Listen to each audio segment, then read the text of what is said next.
जानेऊ सती जगत पति जागे। आज जैसे ही भोलेनाथ राम राम सुमिरन करने लगे, आज सती को लगा कि भोलेनाथ लगता है जग गए। किसी ने पूछा तो क्या भोलेनाथ सो रहे थे? नहीं नहीं, सो नहीं रहे थे। तो बोले जो राम नाम नहीं लेता ना, वो व्यक्ति सोए हुए के समान नहीं है। और आज सती चल करके भोलेनाथ के पास गई और जाए शंभु पद बंदन कीना, जाय शंभु पद बंदन कीना, जाय शंभु पद बंदन कीना, जाय शंभु पद बंदन कीना, सन्मुख शंकर आसन दीना, सन्मुख शंकर आसन दीना। और आज चल करके सती भोलेनाथ के पास पहुंची। पत्नी का स्थान पति के वाम भाग में होता है, और जैसे ही सती आज भोलेनाथ के पास पहुंची तो भोलेनाथ ने सती को अपने वाम भाग में स्थान नहीं दिया, तो अपने सन्मुख आसन दिया है। सन्मुख शंकर आसन दीना, अपने सामने भोलेनाथ ने सती को स्थान दे दिया। और उसी समय क्या हुआ? देखा विधि विचार सब लायक, दक्षहि कीन प्रजापति नायक। उसी समय ब्रह्मा ने दक्ष को सर्व अधिकार दे दिए, और जब दक्ष को सब अधिकार दिए तो आज दक्ष के मन में मद आ गया। क्योंकि महाराज मद जो होता है ना, स्वाभाविक होता है। लिखा है नहीं कहूं अस जन्मा जग माही, इस जग में ऐसा कोई भी व्यक्ति नहीं जन्मा है कि प्रभुता पाई जाहि मद नाही। उसे प्रभुता मिल जाए, संपन्नता मिल जाए, कोई पद मिल जाए और उसके मन में मद नहीं आए, ऐसा हो ही नहीं सकता। मद स्वाभाविक आ जाता है। किसी को धन का मद आ जाता है, किसी को पद का मद आ जाता है, किसी को रूप का मद आ जाता है, किसी को अपने ऐश्वर्य का मद आ जाता है। यह मद स्वतः ही आ जाता है महाराज। अब दक्ष को जब सर्व अधिकार मिल गए तो दक्ष के मन में मद आ गया, अभिमान आ गया। और एक बात और बताए, संत कहते हैं जिसके मन में मद आ गया, जिसके मन में अभिमान आ गया, वो व्यक्ति कभी भी भगवान की प्राप्ति कर ही नहीं सकता। आप भगवान को यदि प्राप्त करना चाहते हैं तो भगवान को प्राप्त करने का बस एक ही साधन है। क्या? वो स्वामी जी ने कहा है, निर्मल मन जन सो मोहि पावा,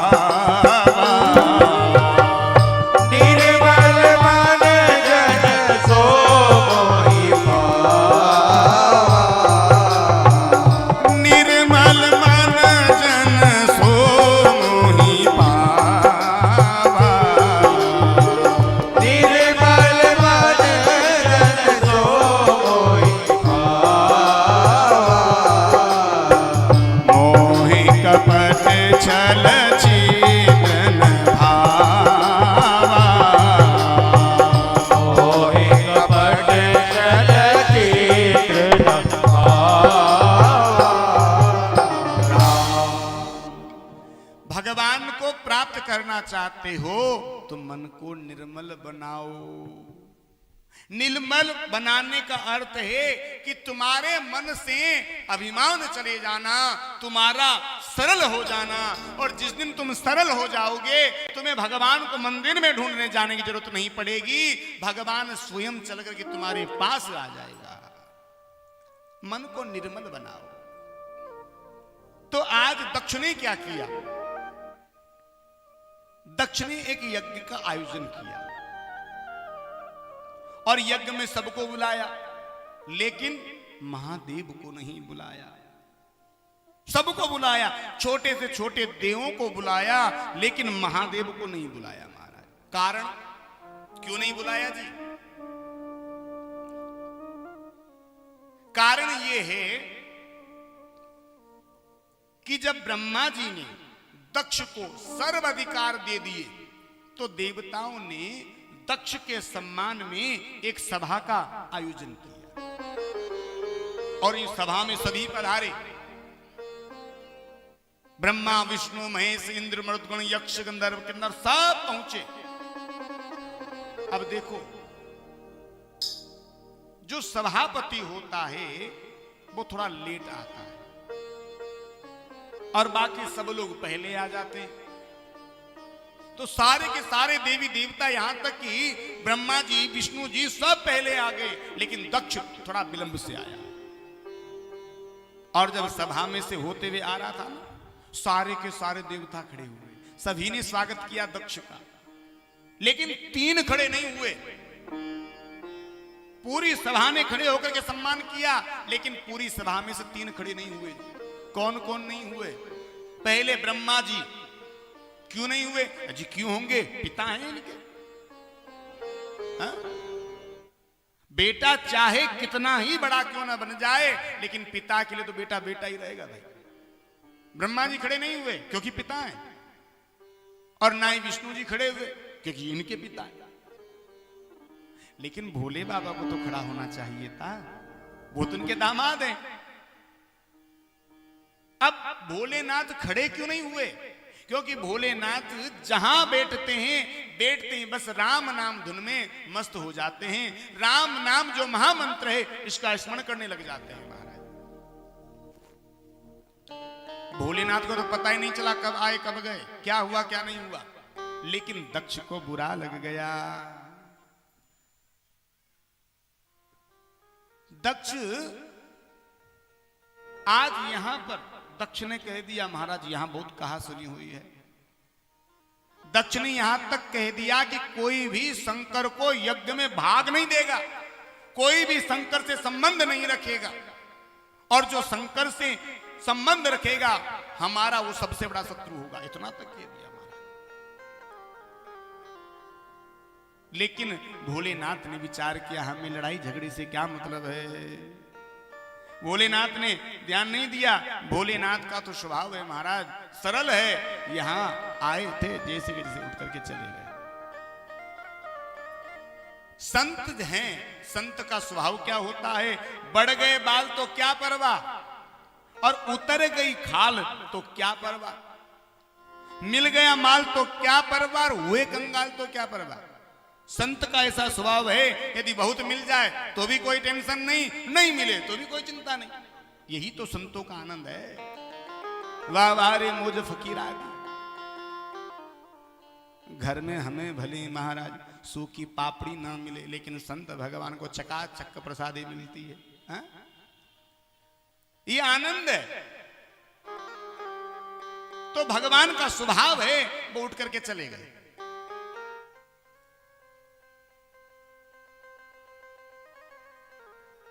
अब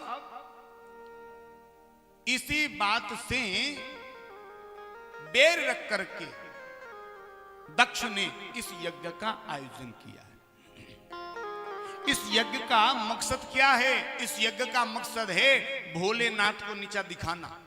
जो यज्ञ किया जाता है, यज्ञ प्रजा के कल्याण के लिए किया जाता है, समाज के हित के लिए यज्ञ किया जाता है। लेकिन इस यज्ञ का जो मुख्य उद्देश्य है, प्रजा का कल्याण नहीं है, समाज का हित नहीं है। इस यज्ञ का उद्देश्य है भोलेनाथ को नीचा दिखाना। और ऐसे आयोजन कभी पूरे नहीं होते। आज भोलेनाथ बैठे और सारे के सारे देव समाज अपने विमानों को लेकर के जा रहे हैं। सती विलोके व्योम विमाना सती विलोके व्योम विज्ञाना जात चले सुंदर विधिनाना जात चले सुंदर विधिनाना सुर सुंदरी कर ही कल गाना सुर सुंदरी कर ही कल गाना सुनत श्रवण छूटहि मुनि ध्याना सुनत शब्द छूटहि मुनि ध्याना। आज सारा का सारा देव समाज कैलाश के ऊपर से लेकर के अपने विमानों को जा रहा है। जरा आप ध्यान दें, इस समाज को बुरे लोगों से ही खतरा नहीं है, इस समाज को अच्छे लोगों से भी खतरा है। कारण ये है भाई, अरे जहां महादेव को नहीं बुलाया गया वहां देवों को भी नहीं जाना चाहिए था। कहो सही बात है कि नहीं? अरे जहां महादेव को नहीं बुलाया, जहां महादेव नहीं जा रहे, वहां देवों का क्या काम?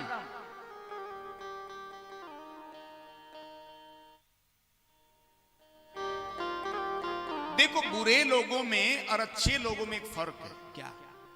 बुरे लोगों में होता है संगठन, और अच्छे लोगों में संगठन होना बहुत बड़ी दुविधा है महाराज। अच्छे लोगों में संगठन हो ही नहीं सकता, बुरे लोगों में संगठन बहुत होता है। कैसे? आपने देखा होगा, शराबी लोग होते ना, शराबी पीने खाने वाले, ये अकेले कभी नहीं पीते खाते, हमेशा अपने संग में 2-4 को बुला लेते हैं और 2-4 लोग मिलकर के बैठ करके खाते पीते हैं। क्यों? क्योंकि ये बुरे लोग जानते हैं हम हैं दुष्ट लोग, और बुरे लोगों को, दुष्टों को समाज देता है गाली, और गाली व्यक्ति अकेला नहीं खाना चाहता, गाली मिट बांट करके खाना चाहता है। और अच्छे लोगों को मिलता है सम्मान, और सम्मान व्यक्ति मिल बांट करके नहीं लेना चाहता, सम्मान को अकेला खुद प्राप्त करना चाहता है। इसीलिए खतरा है हमारा। और आज सारे के सारे देवी देवता अपनी अपनी स्त्रियों को लेकर के विमानों में बैठ बैठ करके कैलाश के ऊपर से उड़ते हुए जा रहे थे। अब सती की बहनें भी जा रही थी, हैं? सती की बहनों ने सती से पूछा, बहन तुम नहीं चल रही? पिताजी के यहां यज्ञ हो रहा है। अब सती ने विचार किया, यदि इनसे हम ये कह देंगे कि हमें इनविटेशन नहीं भेजा तो कैसा लगेगा बताओ। तो सती ने अपने पिता की लाज को रखते हुए, बात को संभालते हुए कहा, बहन तुम चलो, हम आती। अब सती की बहनें तो चली गई, और इधर भोलेनाथ अपना आसन लगा करके बैठे। सती जाकर के भोलेनाथ के चरणों में बैठ गई, भोलेनाथ के चरणों की सेवा कर रही है, चरणों को दबा रही है। भोलेनाथ ने जब चरण दबते हुए देखा, सती से पूछा, सती क्या बात है? बोले नहीं नहीं प्रभु कोई बात नहीं। बोली फिर आज चरण सेवा? बोले प्रभु देखो, हम जैसी पतिव्रता स्त्रियों का तो बस यही काम है, अपने पति की तन मन से सेवा करना। भोलेनाथ ने कहा नहीं वो तो ठीक है, लेकिन आज कुछ ज्यादा ही पतिव्रत धर्म निभाया जा रहा है, कोई बात हो तो कहो ना।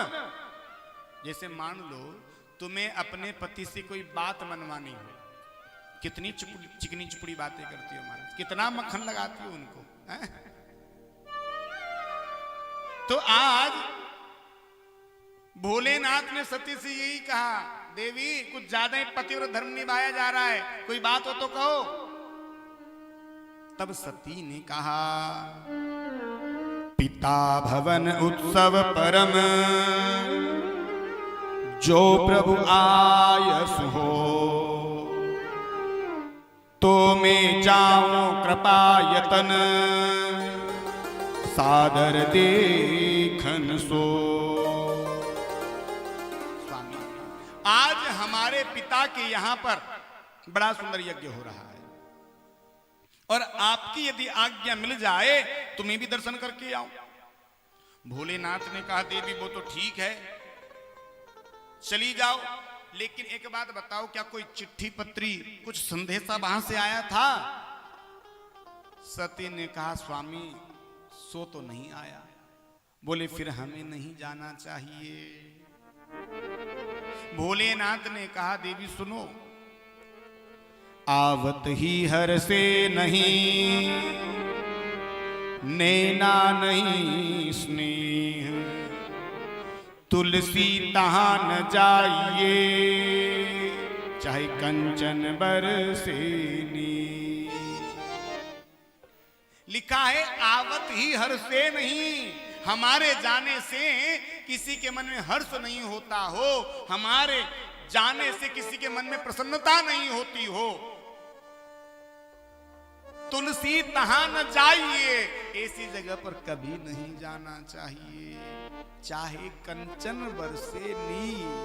कंचन कहते हैं स्वर्ण को, यदि उस स्थान पर स्वर्ण की भी यदि वर्षा होती हो तो मर्यादा तो ये कहती है उस जगह का सर्वदा हमें त्याग कर देना चाहिए। लेकिन सती ने कहा, स्वामी हमने तो ये सुना है। क्या सुना है? लिखा है बाबा ने, जदपि मित्र प्रभु पितु गुर गेहा, जदपि मित्र प्रभु पितु गुर गेहा, जदपि मित्र प्रभु पितु गुर गेहा, जदपि मित्र प्रभु पितु गुर गेहा, जायहु बिनु बो लेउ न संदेहा, जायहु बिनु बो लेउ संदेहा। हमने तो ये सुना है,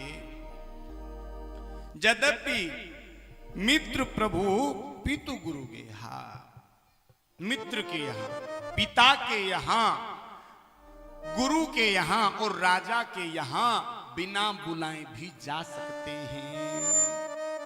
भोलेनाथ ने कहा, हाँ देवी तुमने बिल्कुल ठीक ही सुना है, बिल्कुल जा सकते हैं, लेकिन जहां पर जानबूझ करके नहीं बुलाया गया हो वहां तो नहीं जाना चाहिए ना। यदि हमें पता हो कि हमारे वहां जाने से कलह मच जाएगा, झगड़ा हो जाएगा, अरे भाई कम से कम उस जगह तो नहीं जाना चाहिए। अब भोलेनाथ को सब पता था। भोलेनाथ ने कहा, देवी नहीं नहीं हमें नहीं जाना चाहिए। लेकिन सती कह रही, स्वामी हम तो जाएंगे।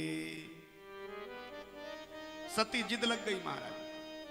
अच्छा, कई लोगों का ऐसा स्वभाव होता है कि आप उन्हें कितना भी समझाओ पर हम नहीं समझेंगे महाराज। कई बार ऐसा होता है, उन्हें आप कितना भी समझाने का प्रयास करो लेकिन वो नहीं समझेंगे। और वैसे भी तीन को समझाना बड़ा मुश्किल होता है।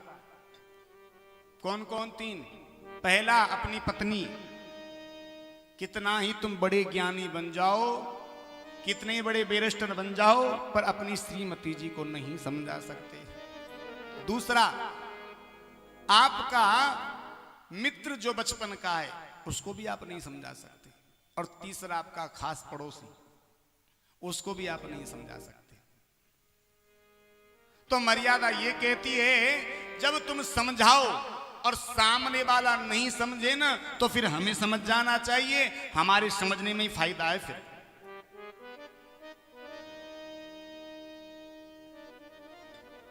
एक बार क्या हुआ, एक गुरुजी ने एक चेला बनाया। और चेला तो क्या बात है, चेला अपने गुरु के पास आया और चेले ने गुरुजी से कहा, गुरुजी कुछ सुनाओ। गुरुजी ने मन ही मन विचार किया, चेला नहीं है तो सच में गुरु ही मिला है, जो गुरुजी से कह रहा है कुछ सुनाओ। गुरुजी ने कहा, अच्छा बेटा कोई बात नहीं है, तुम राम राम किया करो। चेले ने कहा, नहीं नहीं गुरुजी ये साधारण सी बात है, कुछ ऊंचा सुनाओ। गुरुजी ने भी सोचा है कि अच्छा बेटा तुम गीता पढ़ा करो। चेले ने कहा, हाँ ये कुछ ठीक है, सुनाओ। गुरुजी ने कहा, तो फिर आज हम तुम्हें गीता का सार सुनाएंगे। क्या सुनाएंगे? बोला करो, हमने कल भी कहा था ना आपसे, बोलोगे तो पता चलेगा तुम कथा को सुन रही हो। हाँ, नहीं तो पता चले तुम्हारी भी 4 घंटे की समाधि लग जाए। तो बीच बीच में बोलते रहा करो, हाँ हूं कुछ न कुछ। पहले कथा होती थी तो बीच बीच में लोग हुंकार देते थे, हरे हरे। भाई पहले ये सिस्टम तो हुआ नहीं करता था, हा? ना कोई माइक होता, ना कोई साउंड होता, ना कुछ होता। ऐसे व्यास जी बैठ जाते, ऐसे श्रोता बैठ जाते, तो श्रोता बीच बीच में कह देते हरे हरे, ताकि पता चलता था कि समाधि नहीं लगी किसी मैया के बीच में। तो आजकल तो ये सारे इंस्ट्रूमेंट हो गए, सब साज सज्जा हो गई, तो तुम बीच बीच में हम कुछ पूछे तो बताया करो।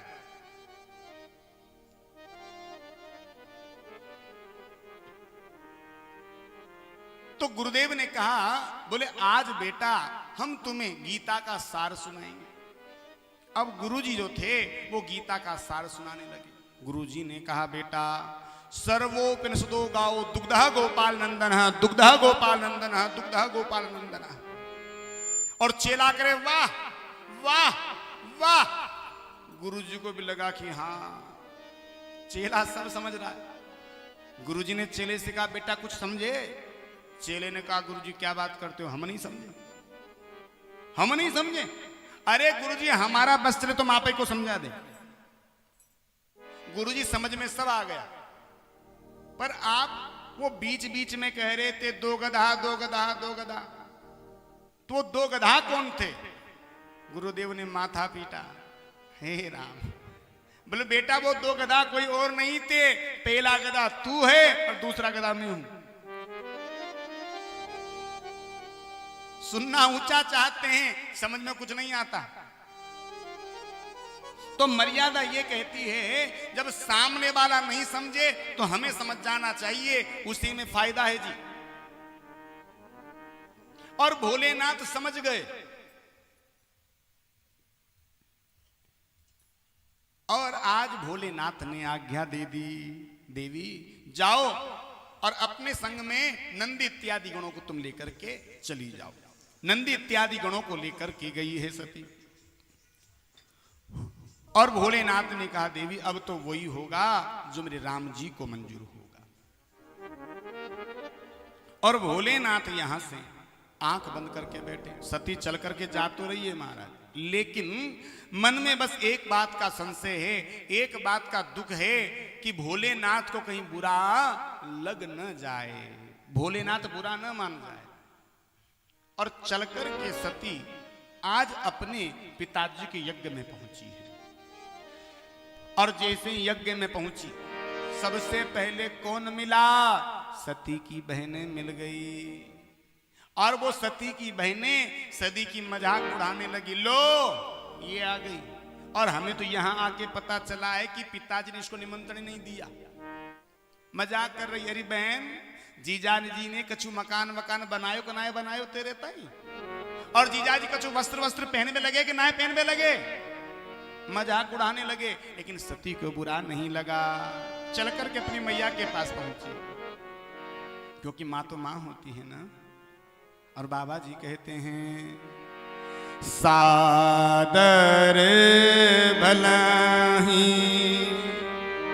मिलही एक माता, सादर भलाही मिलही एक माता, सादर भलाही मिलही एक माता, सादर भलाही मिलही एक माता, भगनी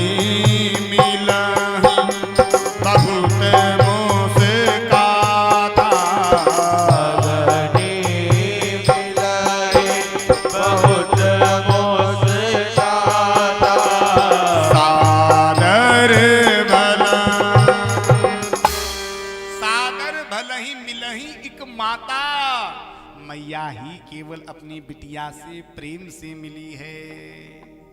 आज मैया ने अपनी बेटी की राजी खुशी पूछी है, खैर सलामती पूछी है।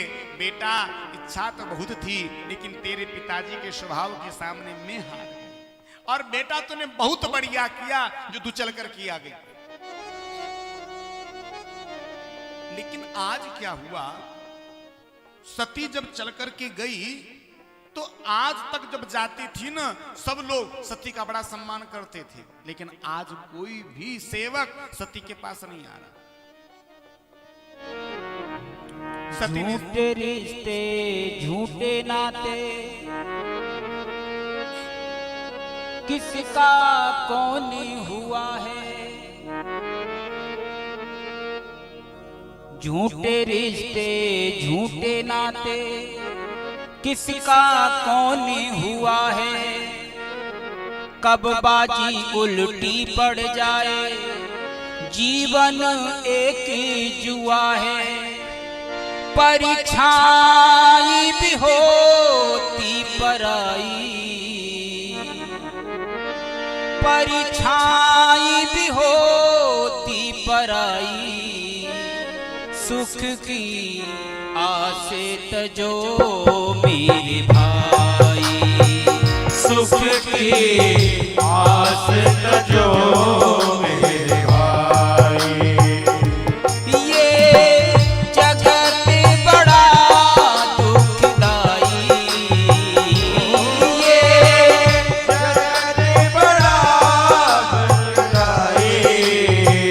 सुख की आस तजो मेरे भाई, सुख की आस तजो मेरे भाई। हरि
देख करके सब हैरान हो गई, आज क्या चक्कर है। पहले तो मेरे खूब आगे पीछे डोला करते थे, आज कोई मुझसे मुंह तक नहीं मिला रहा, कोई मेरी तरफ देखने को तैयार नहीं है। सती ने छोड़ा, चलो कोई बात नहीं, छोड़ो जाने दो। और सती चल करके यज्ञ मंडप में पहुंची। सती ने जैसे यज्ञ मंडप में प्रवेश किया, क्या देखा, यहां छोटे से छोटे देव को भाग दिया जा रहा था, लेकिन महादेव को भाग नहीं दिया जा रहा था। सती ने जब अपने पति का ये अपमान देखा तो सती से रहा नहीं गया, और उसी समय सती ने सभी सभासदों को संबोधित करते हुए कहा कि ये आप लोगों ने अच्छा नहीं किया। लिखा है बाबा ने मानस में, सुनहूं सभासद सकल मुनिंदा,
अरे आप सभी सुनो, आप सबको अपने अनुरूप दंड अवश्य मिलेगा, और जो गलती मेरे पिताजी ने की है उसका दंड तो पिताजी को अवश्य भोगना पड़ेगा। इसका फल मेरे पिता को अवश्य भोगना पड़ेगा महाराज। और आज सती ने मन ही मन विचार किया कि शरीर को लेकर के अब मैं भोलेनाथ के पास कैसे जाऊं, क्योंकि मेरे पति ने मुझे बहुत समझाया था, आप मत जाओ मत जाओ, नहीं जाने में ही तुम्हारा कल्याण है, लेकिन मैंने पति की एक बात नहीं मानी। और आज सती बड़ी दुखी हुई है। सती ने आज ये सोचा इसमें शरीर को लेकर के अपने पति के पास दोबारा नहीं जा सकती, क्योंकि शास्त्र तो यहां तक कहता है कि एक पतिव्रता स्त्री को कभी भी अपने कानों से अपने पति की निंदा नहीं सुनना चाहिए। यदि आप में सामर्थ्य है तो अपने पति की निंदा करने वाली की जुबान पकड़ करके बाहर खींच लो, और आप में यदि सामर्थ्य नहीं है ना तो कानों में उंगली डाल करके यहां से चली जाओ। लेकिन कभी भी एक पतिव्रता स्त्री को अपने पति की निंदा नहीं सुनना चाहिए। सती ने सोचा ये मेरे पिता हैं, इनका मैं कुछ कर नहीं सकती, और ना ही यहां से कानों में उंगली देकर के मैं जा सकती, क्योंकि यदि वहां पहुंच गई और भोलेनाथ ने पूछ लिया, कहो देवी कैसी बनी, क्या कहूंगी आपका अपमान देख करके आई हूं। सती ने बस हाथ जोड़ करके मन ही मन भोलेनाथ से एक ही प्रार्थना करी, प्रभु अब इस शरीर को लेकर के मैं आपके पास नहीं पहुंचना चाहती, अगला जन्म यदि मुझे मिले तो बस आप ही के चरणों की दासी के रूप में मुझे अगला जन्म मिले। और आज क्या हुआ, लिखा है बाबा ने, अस कहीं जोग अगिन तनु जारा, अस कहीं जोग अगिन तनु जारा, अस कहीं जोग अगिन तनु जारा, अस कहीं जोग अगिन तनु जारा, अस कहीं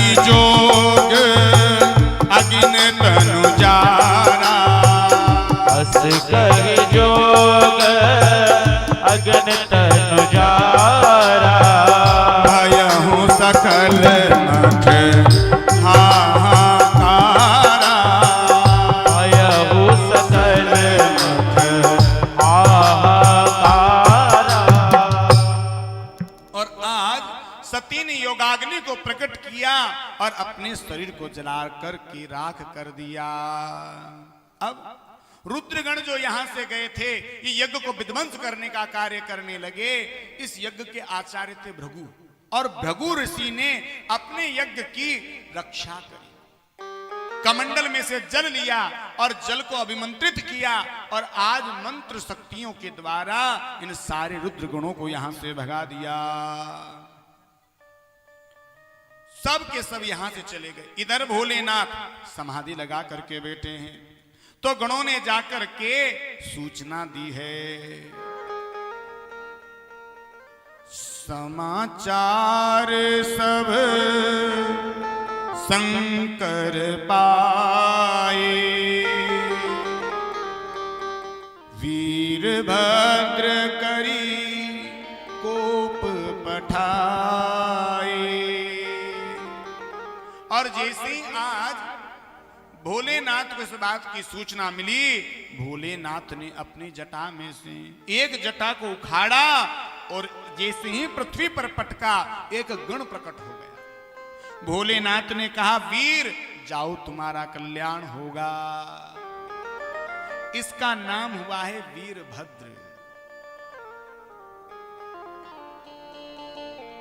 तुम शीघ्रता से जाओ और उस अभिमानी के यज्ञ को विध्वंस करके आओ। अब वीरभद्र चला है अपनी पूरी सेना के साथ में। भूत प्रेत बेताल पिशाच सबको लेकर के गया और जाकर के दक्ष के यज्ञ को विध्वंस कर डाला। सबको सबके अनुरूप इसने दंड दिया, लेकिन दक्ष को मारने का प्रयास किया। दक्ष मरने में नहीं आते। अंत में वीरभद्र ने क्या किया, दक्ष की गर्दन को पकड़ा, घुमाया और यज्ञ में आहुति दे दी, स्वाहा। अब यहां तो हाहाकार मच गया। सारे के सारे देवी देवता यहां से भाग करके ब्रह्मा के पास गए। कहने लगे, त्राहि माम, त्राहि माम, त्राहि माम। ब्रह्मा जी चलो और चल करके यज्ञ को पूरा करो। ब्रह्मा जी ने कहा, अरे भाई, ये तुम्हें भी सोचना चाहिए था। जब महादेव नहीं गए, तुम्हें भी नहीं जाना चाहिए था। तुम क्यों चले गए? देव ने कहा, प्रभु अब कृपा करो। ब्रह्मा जी ने कहा, देखो, इस यज्ञ में अपमान भूत भावना आशुतोष भगवान का हुआ है, और इस यज्ञ को यदि कोई पूर्ण कर सकता है तो बाबा आशुतोष नाथ ही इस यज्ञ को पूरा कर सकते हैं। और आज सारे के सारे देवता चल करके भोलेनाथ के पास में जाकर के प्रार्थना कर रहे हैं। किसी समाधि लगाई रे, हो अब तो जागो रे भोले।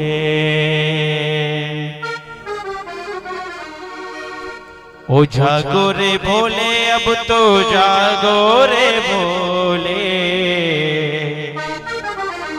ओ कैसी समाधि लगाई रे, अब तो जागो रे भोले। कैसी समाधि लगाई रे, अब तो जागो रे भोले। जागो रे भोले, अब तो जागो रे भोले। जागो रे भोले, अब तो जागो रे भोले। जागो रे भोले, अब तो जागो रे भोले। जागो रे भोले, अब तो जागो रे भोले। कैसी समाधि लगाई रे, अब तो जागो रे भोले। कैसी समाधि लगाई रे, अब तो जागो रे भोले।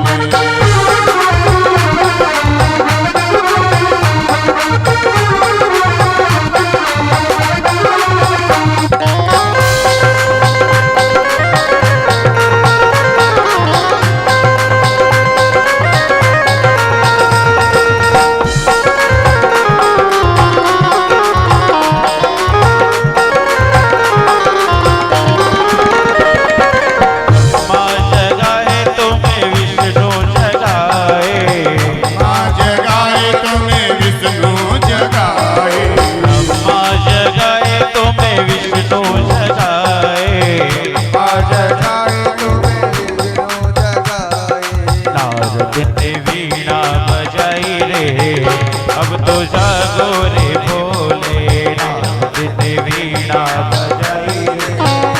अब तो जागो रे भोले, जागो रे भोले, अब तो जागो रे भोले, जागो रे भोले अब तो जागो रे भोले, जागो रे भोले, अब तो जागो रे भोले, जागो रे भोले अब तो जागो रे भोले।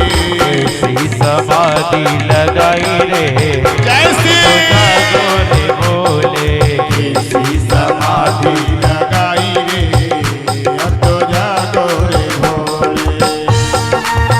सभी मीठी मीठी ताली सेवा के साथ में आनंद लेते हुए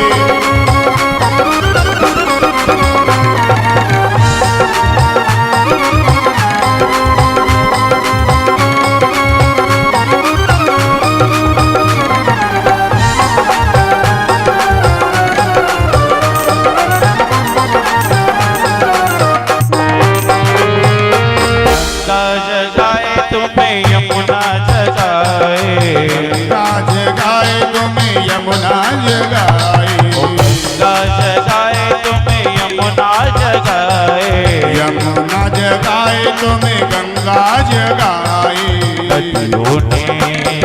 नदियों ने शोर मचाया रे, अब तो जागो रे भोले, नदियों ने शोर मचाया रे अब तो जागो रे भोले।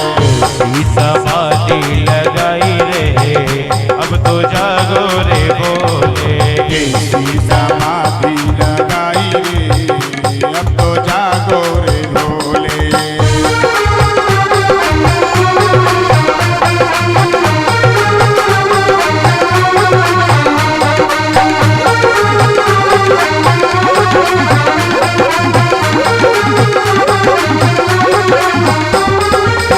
चंदा जगाए तुम्हें सूरज जगाए, चंदा जगाए तुम्हें सूरज जगाए, ओ चंदा जगाए तुम्हें सूरज जगाए, चंदा जगाए तुम्हें सूरज जगाए, चंदा जगाए तुम्हें सूरज जगाए, सूरज जगाए तुम्हें चंदा जगाए। तारों ने शोर मचाया रे, अब तो जागो रे भोले, तारों ने शोर मचाया रे अब तो जागो रे भोले। ऐसी समाधि लगाई रे, अब तो जागो रे भोले, ऐसी समाधि लगाई रे अब तो जागो रे भोले। जागो रे भोले, अब तो जागो रे भोले, जागो रे भोले अब तो जागो रे भोले, जागो रे भोले, अब तो जागो रे भोले, जागो रे भोले अब तो जागो रे भोले। ऐसी समाधि लगाई रे, अब तो जागो रे भोले, ऐसी समाधि लगाई रे अब तो जागो रे ओ अब तो जागो रे भोले, अब तो जागो रे भोले, अब तो जागो रे भोले, अब तो जागो रे भोले, अब तो जागो रे भोले, अब तो जागो भोले।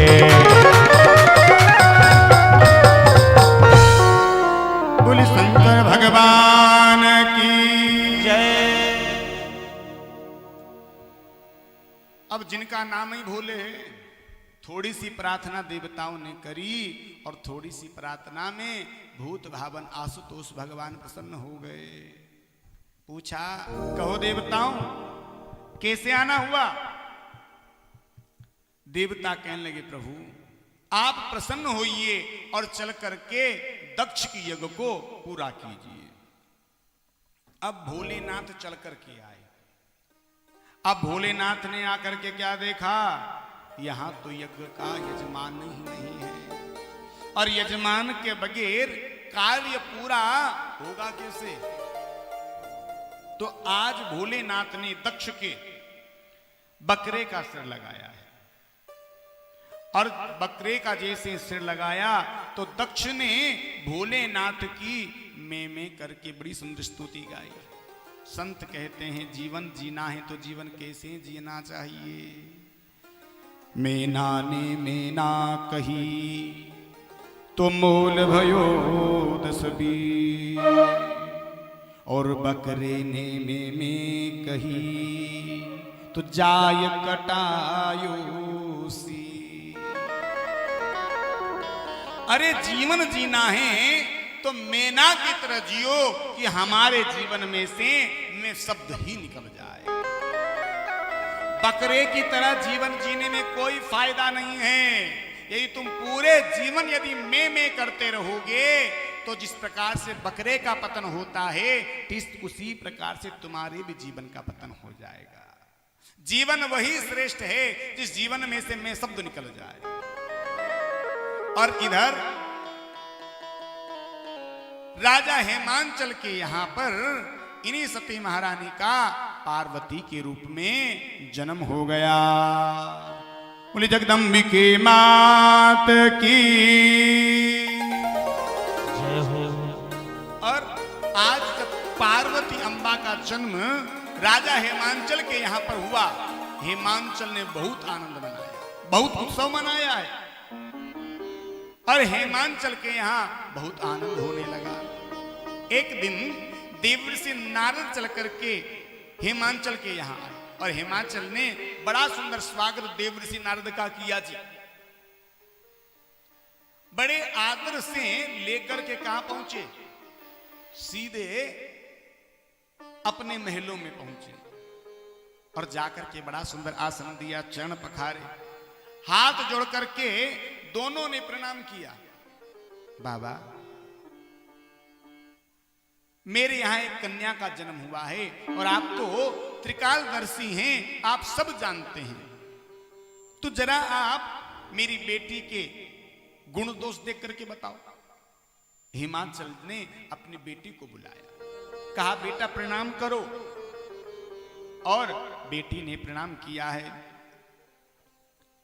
देवर्षि नारद ने आज स्वयं परांबा की रेखा देखी और देवर्षि नारद कहने लगे, राजन तुम्हारी बेटी का नाम उमा होगा, अंबिका होगा, भवानी होगा, पार्वती तुम्हारी बेटी का नाम होगा। और एक बात और तुम्हें बताएं, तुम्हारी बेटी का नाम लेकर के संसार की जो पतिव्रता स्त्रियां हैं ये सब अपने पतिव्रत धर्म का पालन करेंगी।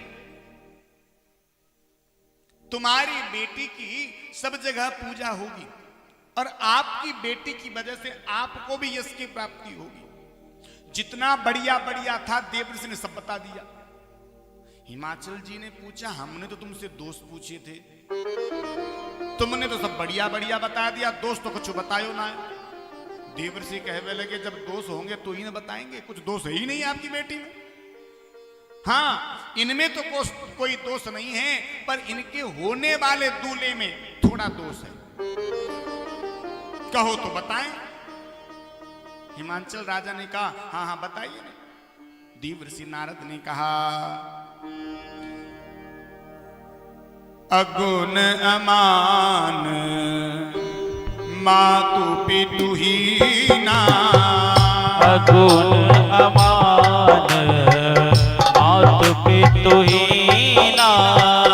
अगुण अमान मातु पितु हीना। अगुण अमान मातु पितु हीना। अगुण अमान मातु पितु हीना। अगुण अमान मातु पितु हीना। उदासीन सब संशय छीना। उदासीन सब संशय छीना। देवर्षि नारद ने कहा, राजन सुनो, अगुण होगा यानी कि सब गुणों से परे होगा। हेमांचल राजा ने इसका अपना ही अर्थ निकाला, उसमें कोई गुण नहीं होगा। देवर्षि नारद ने कहा कि वो अमान होगा यानी कि मान सम्मान से भी परे होगा। हिमांचल ने अपना ही अर्थ निकाला, उसका कोई मान सम्मान नहीं होगा। देवर्षि नारद ने कहा इसके माता पिता कौन है, कोई नहीं जानता। उदासीन रहता है, संशय रहित है, जोगी होगा, बड़ी बड़ी विशाल जटाएं वाला होगा, अमंगल भेष वाला होगा। ऐसी जब बताया देवर्षि नारद ने कहा, बोले इससे ऐसा ही वर मिलेगा, ऐसा इसकी रेखा बता रही है। लगे रोने महाराज हेमांचल और मैना। हेमांचल भी रो रहे हैं, मैना भी रो रही है और संग में पार्वती भी रो रही है। लेकिन महाराज दोनों के रोने में अंतर है। हेमांचल और मैना इस भाव से रो रही है और ये कह रही है मेरी इतनी सुंदर बेटी है, इतनी लाडली मेरी बेटी है और इसे दूल्हा जो मिलेगा इतना बावला मिलेगा, ये सोच करके दोनों रो रहे हैं। और पार्वती खुशी के मारे रो रही है। ये सारे के सारे गुण जो बताए, ये सारे गुण भूत भावना सुतोष भगवान में है। पार्वती प्रसन्न हो गई कि मेरी कामना पूरी हो गई और भोलेनाथ ने मेरी कामना सुन ली, प्रसन्नता से रो रही है। क्या करें? कह मुनिस हमवंत सुनो, जो विधि लिखा लीला, देव धनुज नर नाग मुनि, कौन में तन्हा। क्या लिखा? महाराज विधि के विधान को कोई मेट नहीं सकता, विधि के विधान को कोई टाल नहीं सकता। हम कहते हैं ना हमें दुख मिला है कि सुख मिला है। दुख और सुख व्यक्ति को अपने कर्म के अनुसार मिलता है। जैसा तुम्हारा प्रारब्ध होता है, जैसा तुम्हारा पिछला जन्म है, उसके अनुरूप तुम्हें पाप और पुण्य यहां पर भोगने पड़ते हैं। तुम्हें यदि धन मिला है तो भी तुम्हें तुम्हारे प्रारब्ध से मिला है, तुम्हें तुम्हारा रूप मिला है तो भी तुम्हें प्रारब्ध से मिला है, तुम्हें दुख मिला है तो भी प्रारब्ध से मिला है, सुख मिला है तो भी प्रारब्ध से मिला है।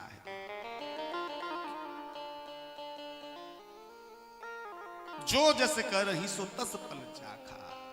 जो व्यक्ति जैसा कर्म करता है उसे वैसा ही फल भोगना पड़ता है। अब ये भी ठीक है। अब तुम हो सकता है इस बात को सुनकर के ये कह दो कि महाराज जी तुमने कह दिया कि जो मिलता है सब भाग्य से मिलता है, सब प्रारब्ध की वजह से मिलता है, सब कर्मों के अनुसार मिलता है, तो फिर हम कर्म क्यों करें? जब तुमने कह दिया कि जो होना है सो तय है, वो मिटेगा ही नहीं, तो क्यों करें? नहीं भैया, प्रयास तो तुम्हें करना पड़ेगा, कर्म तो तुम्हें फिर भी करना पड़ेगा। तुम कहोगे कि भाई एक बात बताओ, जो भाग्य में लिख दिया उसको कोई टाल नहीं सकता, तो फिर हम संतों के आश्रम पे भी क्यों जाएं? क्यों संतों के यहां जाकर के सेवा करें? देखो, विधि के विधान को टालने की सामर्थ्य किसी में भी नहीं है, लेकिन विधि के विधान को यदि कोई टाल सकता है तो केवल और केवल वह संत भगवान हैं जो विधि के विधान को भी टाल सकते हैं। संत में इतना सामर्थ्य है जो विधि के विधान को टाल सकता है। लेकिन कैसे? ऐसा थोड़ा ही है कि तुम संत के यहां जाओ और हम तो सीधा ही जाकर के मांगते हैं बाबा जी कृपा करो। अब महाराज जी के पास कौन सी थैली भरी पड़ी है कि मुंह खोला और तुम्हें दे दिया ले जा? ऐसे नहीं मिलती कृपा महाराज। अरे तुम संतों के यहां जाकर के निस्वार्थ भाव से, निष्कपट भाव से, निश्चल भाव से जाकर के सेवा करो और सेवा करते रहो। बस मन में किसी प्रकार की कामना तुम मत रखना। और एक दिन निश्चित है संत प्रसन्न होकर के तुमसे पूछ लेंगे, कहो बेटा क्या चाहिए?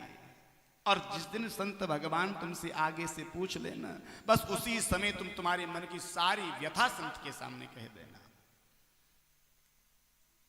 अब आजकल तो ऐसा है महाराज, एक व्यक्ति था, संत की कुटिया पर जाता था, खूब संत की सेवा करता, खूब गऊ की सेवा करता, खूब वो कुटिया की झाड़ू बुआरी करता। संत की यहां बहुत सेवा करते करते बहुत समय निकल गया।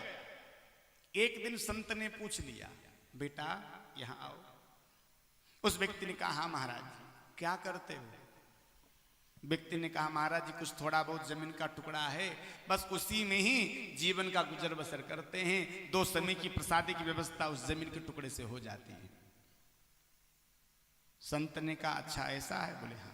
संत ने उसी समय क्या किया, अपनी दाढ़ी में से एक बाल उखाड़ा, उस व्यक्ति को दे दिया, बोले अपने आले में जाकर रख देना, पूजा घर में जाकर रख देना, जा तेरी जय सियाराम हो जाएगी। और अपनी दाढ़ी का एक बाल उसको व्यक्ति को दे दिया, वो घर लेकर के गया और उसने अपने आले में पूजा घर में जाकर के रख दिया। और संत के यहां से जिस दिन से इसने आशीर्वाद प्राप्त किया, महाराज उस दिन से इसके तो बहाल हो गए, निहाल हो गए। जहां हाथ डाले वहीं पैसा, जहां हाथ डाले वहीं पैसा। 2, 4, 6 महीने में सब बदल गया। जहां झोपड़ी बनी हुई थी वहां महल बन गए। अब इसके पड़ोसी ने देखा, बताओ 4 महीने पहले इसके यहां खाने के लाले थे, 4 महीने में इसने ऐसा क्या कर दिया, कौन सा तीर मार दिया, महल बन गए। अपनी पत्नी से कहा सुन, इसकी पत्नी से जाकर के पूछ, इसने ऐसी कौन सी लॉटरी लगा ली जिसके प्रभाव इसका इतना सब कुछ हो गया। अब भक्त बड़ा सीधा था, सरल था, और सीधे व्यक्तियों की पत्नियां भी अक्सर सीधी हुआ करती। अब इस पड़ोसी की पत्नी इस भक्त के घर पर गई और उसकी पत्नी से पूछा, बहन 4 महीने पहले तुम्हारे यहाँ कुछ नहीं था और अब देखो सब कुछ आनंद ही आनंद है, सब निहाल ही निहाल है, क्या बात है। उसने तो कह दिया, देखो हमारे यहाँ तो कुछ था भी नहीं, तुम सब देखने वाले हो, हम तो एक एक समय के भोजन के लिए बड़े परेशान रहते थे, बस मेरे पति जो है वो संत की सेवा करते, तो जो तुम देख रही हो ना ये सब संत की कृपा है। अब उस पड़ोसी की पत्नी घर पर आई, उसने कहा सुनो, वो पहाड़ी पर जो बाबा रहता है ना, बस उसी की कृपा है, उसने बस एक बाल तोड़ करके इसको दिया है और उसने वो बाल अपनी पूजा घर में रख दिया, बस उसी में इसको तो निहाल हो गए। बोले बस इतनी सी बात, लो मैं अभी चला जाता हूं। सवेरे सवेरे का समय था, पड़ोसी पहुंच गया पहाड़ी पर संत के पास, आवाज लगा, ए संत जी, महाराज बाहर निकल के आओ। संत बाहर आए। संत ने कहा क्या बात है भैया? बोले मुझे भी 2 बाल दो। बोले 2 बाल कहीं के लिए, और ऐसे थोड़े ही मिलते हैं भैया। बोले तुमने मेरे पड़ोसी को दिए हैं ना, मुझे भी 2 बाल दे दो, मैं उसका पड़ोसी हूं। बोले भैया ऐसे थोड़े ही मिलते हैं। उस पड़ोसी ने कहा देखो महाराज दे दो, नहीं तो अच्छा नहीं रहेगा। संत ने कहा अरे ये कोई जोर जबरदस्ती है, जबरन दे दो। उस व्यक्ति ने कहा देखो दे दो, हम उसके पड़ोसी हैं, अच्छा नहीं रहेगा। इसने क्या किया, संत की बड़ी सी दाढ़ी थी, दाढ़ी को पकड़ा, धैं झटका, महाराज बहुत सारे बाल हाथ में आ गए। कह रहे थे ना 2 बाल दे तो लो, इतने सारे लेकर के जा रहा हूं। अब जैसे संत की दाढ़ी महाराज खींची, संत को बहुत दुख हुआ, महाराज बड़ी पीड़ा हुई संत को। संत ने कहा अरे दुष्ट कहीं के जा, तेरे घर में बाले बाल हो जाएं। अब लेकर के घर पर आया महाराज, पत्नी को देखा, बेटा को देखा, सब भालू की तरह हो गए, जिधर देखे उधर बाल ही बाल, भोजन में देखे तो बाल, आटे में देखे तो बाल, जल में देखे तो बाल। महाराज अब खाएं तो खाएं कैसे, सब भालू की तरह हो गए महाराज। अब खाए नहीं तो आदमी मर नहीं जाएगा। लौट करके दोबारा महाराज संत के पास गए। संत से कहा महाराज ये तुमने क्या कर दिया, बाले बाल कर दिए, मेरे घर के सारे बाल उड़ा दो, सब हटाओ। संत ने कहा अच्छा ठीक है, तुम्हारे यहाँ के सारे बाल गायब हो जाएंगे। लौट करके आया महाराज, क्या देखा, ये जो टांट थी ना सारी की सारी थाली के पेंदे की तरह हो गई, सब साफ। ये दोबारा गया, बोले भगवान सब पहले जैसे कर दो। तो संत से मांगने से नहीं मिलता, संत जब प्रसन्न हो जाएंगे, संत जब तुमसे आनंदित हो जाएंगे, संत तुम्हें अपने आप आगे से सब कुछ दे देंगे, और जिस दिन प्रसन्न हो जाएंगे तुम्हें सब कुछ मिल जाएगा। एक सेठ और सेठानी थे, कोई औलाद नहीं थी, संपत्ति बहुत थी। एक दिन देवर्षि नारद चलकर के मृत्यु लोक पर आए। उस सेठ और सेठानी ने देवर्षि नारद से कहा, बोले बाबा आप तो सभी जगह आते जाते रहते हो, बैकुंठ आपका जब यदि जाना हो ना तो भगवान से ये पूछना कि हमारे भाग्य में कोई औलाद है कि नहीं है। देवर्षि ने कहा अच्छा ठीक है पूछ लेंगे। देवर्षि नारद बैकुंठ पहुंचे और देव ऋषि ने कहा, बोले भगवान वो फला फला नाम का सेठ है, उसने एक संदेशा पहुंचाया है कि उसके कोई औलाद होगी कि नहीं होगी। भगवान ने कहा, देव ऋषि इसके पूर्व जन्म का एक ऐसा प्रारब्ध है, उस पूर्व जन्म के पाप की वजह से, प्रारब्ध की वजह से इसे कोई संतान इस जन्म में तो नहीं बल्कि आने वाले 6 जन्मों तक भी संतान का सुख नहीं मिलेगा। देव ऋषि ने आकर के कह दिया, बोले देखो भगवान से मेरी बात हुई थी, भगवान ने कहा इस जन्म में नहीं आने वाले 6 जन्मों में भी तुम्हारे भाग्य में पुत्र का सुख नहीं है। दोनों पति पत्नी ने सोचा, जब बेटा होना ही नहीं है तो कहीं को ये सब बिना काम का काम करें, सारी संपत्ति को लुटा दिया महाराज और भगवान का भजन करने लगे। पूरा का पूरा समय ये सेठ और सेठानी भगवान के भजन में निकालने लगे। एक दिन सर्दी का समय और इतनी कड़ाके की ठंड पड़ रही थी, इतनी कड़ाके की ठंड पड़ रही थी कि मानो रजाई में से हाथ भी बाहर निकालने की सामर्थ्य नहीं थी। रात्रि का समय था, एक संत आया। अब उस संत को संध्या काल के समय संध्या करने के लिए कंडे की आवश्यकता थी। संत गली में आवाज लगा रहा था, एक अंडा दो, एक बेटा लो, एक अंडा दो, एक बेटा लो। इस गृहस्थ ने सुना, बोले बेटा तो हमें होना ही नहीं है, ठीक है, लेकिन देखो इतनी ठंड का समय है और ये संत यदि इसको अग्नि नहीं मिलेगी तो शायद हो सकता है इसे ठंड लग जाए, कुछ अहित हो जाए, कुछ हानि इसकी हो जाए। ऐसा सोच करके केवल परमार्थ के भाव से एक डलिया भर के कंडे इस संत को दे दी, लो बाबा जी लेकर के जाओ। अब संत ने खूब तो संध्या बंदन किया, रात्रि भर तापा और जैसे ही संत सवेरे खड़े हुए और जैसे ही अपने आसन को झटकारा, संत ने आशीर्वाद दे दिया, सेठ जा तेरे यहां पर 100 बेटा जन्म लेकर के आएंगे। और संत के आशीर्वाद से इसके यहां 100 बेटा जन्म लेकर के आए। अब महाराज 100 के भी तो ज्यादा ज्यादा 200-300 तो हुए होंगे, एक के 2-2, 3-3 तो हुए होंगे। अब 200-300 हो गए महाराज। अब 200-300 यदि घर में बच्चे हो जाएं तो स्कूल में पढ़ने के लिए थोड़े ही भेजेंगे, घर में स्कूल खुल गया, 2-4 अध्यापक वहीं बुलवा लिए, यहीं पढ़ाओ। अब घर में तो खूब आनंद होने लगा। एक तो सेठ जी का कान पकड़ खींच रहा है, एक सेठ जी कुर्ता पकड़ खींच रहा है, एक सेठ जी कंधे पर बैठा, एक सेठ जी की धोती पकड़ खींच रहा है। देवर्षि नारद चल करके आए। देवर्षि नारद ने विचार किया, इनकी औलाद तो होनी नहीं थी, हो सकता है इन्होंने अनाथ आश्रम खोल लिया होगा, जो अनाथ बच्चे होंगे उनको गोद ले लिया होगा। सेठ जी से पूछा, सेठ जी ये सब क्या है? सेठ जी ने कहा सब अपने ही हैं। अपनी है? बोले हाँ। तो अपने हैं तो क्या है? बोले भैया ऐसा ऐसा हुआ था और ये सब अपने नाती पोते। देवर्षि को बड़ा बुरा लगा, बोले भगवान ने मुझसे कहा था उसके भाग्य में 7 जन्मों तक कुछ नहीं है और यहां तो उसके 200, 250, 300 नाती पोते हो गए। भगवान के पास गए, बोले प्रभु बताओ आप भी क्या करते हो? आपने कहा था कि उसके भाग्य में एक भी बेटा नहीं, उसको इतना बड़ा परिवार हो गया। भगवान ने कहा देवर्षि हमने नहीं दिया। तो बोले हमसे जो ऊपर है ना उन्होंने दे दिए होंगे, हमने नहीं दिए, हमसे जो ऊपर है उन्होंने दे दिए होंगे।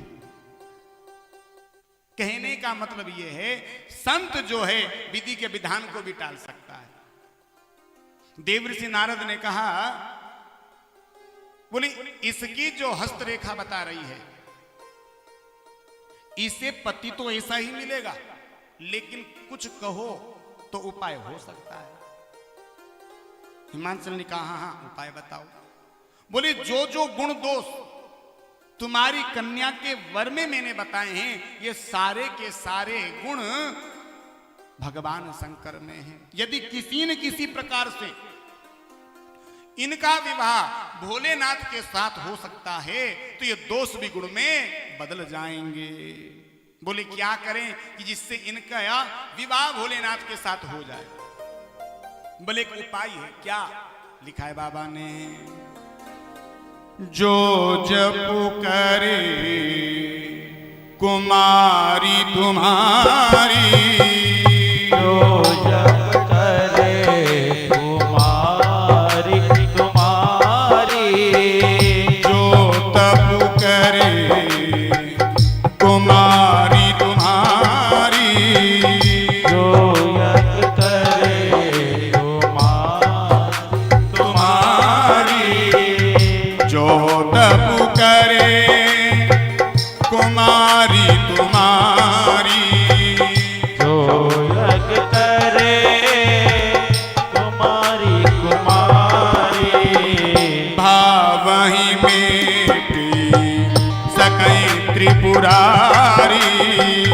आवई मेरे सकय त्रिपुरारी।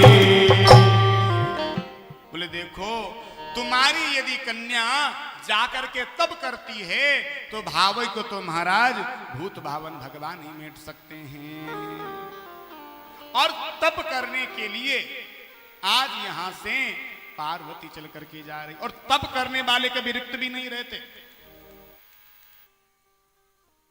पार्वती ने जाकर के तप किया, और तप किया, माता पिता को प्रणाम किया, देवर्षि नारद ने मंत्र दिया और जाकर के तप करने लगी है। कई हजार वर्षों तक तप किया, और तप करते करते एक दिन आकाशवाणी हो गई। अस तपु काहुन कीन भवानी, अस तप काहुन कीन भवानी, अस तपु काहुन कीन भवानी, अस तप काहुन कीन भवानी, भय अनेक धीर मुनि ज्ञानी, भय अनेक धीर मुनि ज्ञानी।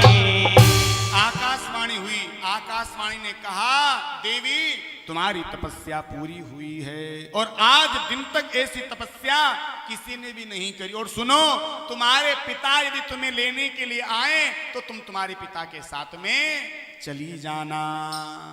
और इधर भोलेनाथ के सामने भगवान प्रकट हो गए,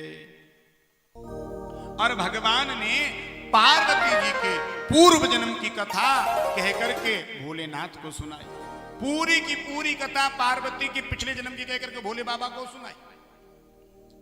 भगवान ने कहा बाबा कथा कैसी लगी? भोलेनाथ ने कहा प्रभु कथा तो बड़ी दिव्य थी, लेकिन कथा से दिव्य कथावाचक लगा। प्रभु आप यदि किसी कथा को कहेंगे ना, वो कथा तो अपने आप ही दिव्य हो जाएगी। भगवान ने कहा बाबा हमने आपको कथा सुनाई है तो बदले में हमें कुछ दक्षिणा मिलेगी ना? भोलेनाथ ने कहा हाँ अवश्य दक्षिणा मिलेगी। मांगे क्या आपको दक्षिणा में दे दें हम? भगवान ने कहा तुम ऐसा करो, जाकर के पार्वती से विवाह कर लो। जाहि विवाह से लजही, यह मोहि मांगे दे। मुझे ज्यादा कुछ नहीं चाहिए, बस यही चाहिए कि तुम जाकर के पार्वती से विवाह कर लो। एक बार तो भोले बाबा ने मना कर दिया, लेकिन विचार किया नहीं नहीं प्रभु आपकी आज्ञा हुई है तो आपकी आज्ञा को मैं टाल नहीं सकता। और आज भोलेनाथ ने विवाह के लिए हां कर दिया। इधर पार्वती जी की परीक्षा लेने के लिए भोलेनाथ भी गए। किसी ने कहा क्यों? भोलेनाथ ने क्यों परीक्षा ली? यहां यह भाव है, भोलेनाथ ने विचार किया कि पिछले जन्म में इसने मेरे भगवान की परीक्षा ली थी तो मैं भी